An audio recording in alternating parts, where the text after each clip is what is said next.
Come on back here. Follow me.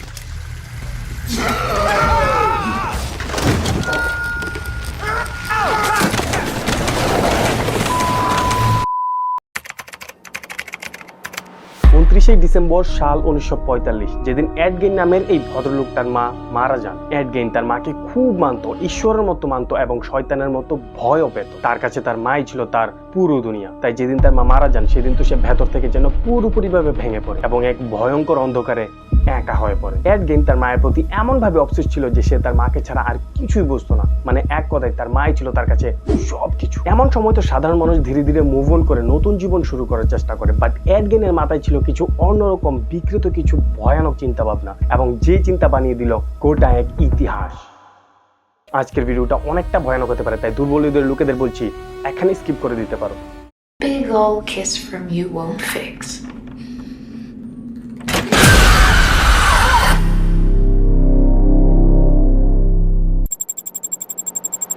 29 August সাল 1906 আমেরিকার উইসকনসিনের লা ক্রসের ছোট্ট একটি ঘরে জন্ম হয় কাহিনীর main character mister Edward Theodore gain মহাশয়ের, যাকে আমরা শর্ট ফর্মে এড গেইন বলবো।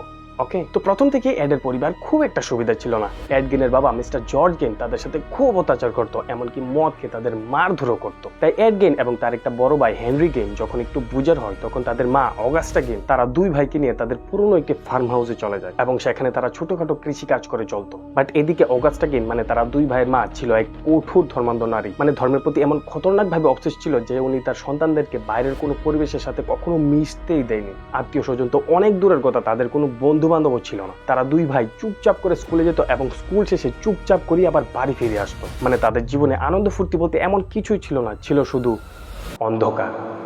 আর তাদের মা অগাস্টা গেইন সবসময় বাইবেল একটা হাতে নিয়ে তারা দুই ভাইকে শুধু এটাই শেখাতো যে পৃথিবীর সকল লোকই নাকি পাপী এবং বিশেষ করে নারীরা মানেই নাকি শয়তান। এড গেইন তার মাকে ভগবানের মতো বিশ্বাস করলেও হেনরি গেইন খুব একটা বিশ্বাস করতো না। হেনরি তাদের মায়ের এত কড়াকড়ি শাসন একদম সহ্য করতে পারতো না। তাই সে প্রায় তার ছোট ভাই এড গেইনকে মাঝে মাঝে বলতো, মা আমাদের জীবনটা নষ্ট করছে রে, তো এখান থেকে একটু দূরে কোথাও চলে যায়। আর এই চিন্তাটাই ছিল হেনরির জীবনের সবচেয়ে বড় ভুল।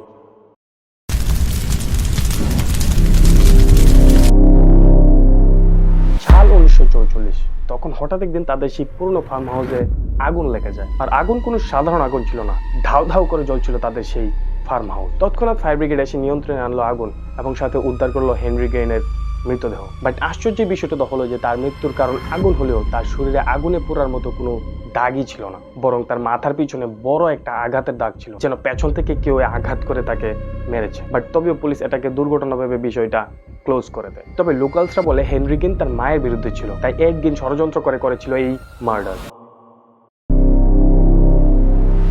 হেনরি গেইনের মৃত্যুর প্রায় 1 বছর পর মানে 1945 সালে হঠাৎ একদিন তার মাও মারা যায়। এখন সে একদম একা, খুবই ভয়ঙ্কর ভাবে একা। এক মুহূর্তে তার জীবন যেন অন্ধকার হয়ে যায়। আর সেই অন্ধকার থেকে এড গেইনের মাথায় জন্ম হয় বিকৃত এক ভয়ানক প্ল্যান।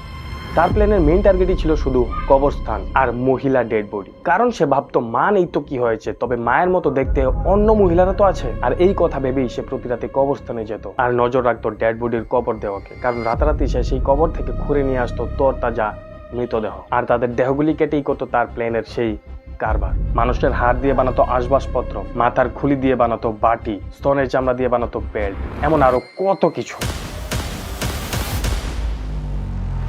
এমনকি সবচেয়ে ভয়ানক, সে সকল ডেড বডি থেকে একটু একটু করে চামড়া নিয়ে এসে বানিয়েছিল তার পছন্দের একটা স্যুট, যেটা সে প্রতি রাতেই শরীরে পরে বসে থাকতো এই ভেবে যে তার মা আবারও ফিরে আসবে। এমন করতে করতে সে প্রায় 10টিরও বেশি লাশ কবর খুঁড়ে নিয়ে এসেছিল। এত কিছু দিয়েও যখন তার মন ভরেনি তখন সে তার প্রতিবেশী মেরি হোগান এবং বার্নিস ওয়ার্ডেন নামের দুজনকে মার্ডার করে এবং তাদের দেহের সাথেও ঠিক এমনই করে। A murder investigation would lead police to the farmhouse of Ed Gein, hanging upside down in a shed. Then police ইনভেস্টিগেশনের জন্য তার প্রতিবেশী এড গেইনের বাড়ি যায় এবং প্রথমে দরজা খুলেই দেখে কোথাও মাথা, কোথাও শরীর আর হাজার হাজার হাড়গোড় ফ্লোরে এদিক ওদিক বিচ্ছিরে পড়ে আছে। এইসব দেখে আর প্রচন্ড দুর্গন্ধে কিছু পুলিশ তো বমি পর্যন্ত করে দেয়। আর সবচেয়ে ভয়ানক, এড গেইনও সেখানেই বসেছিল একটা কোনায় সেই চামড়া দিয়ে বানানো স্যুটটা পরে। এইসব দেখে পুলিশ আরো ভয় পেয়ে গিয়েছিল।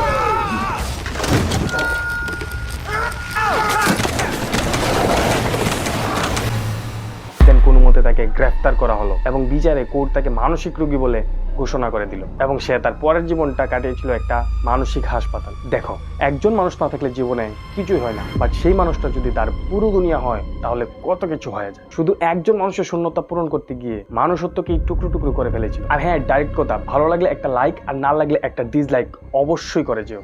বাই।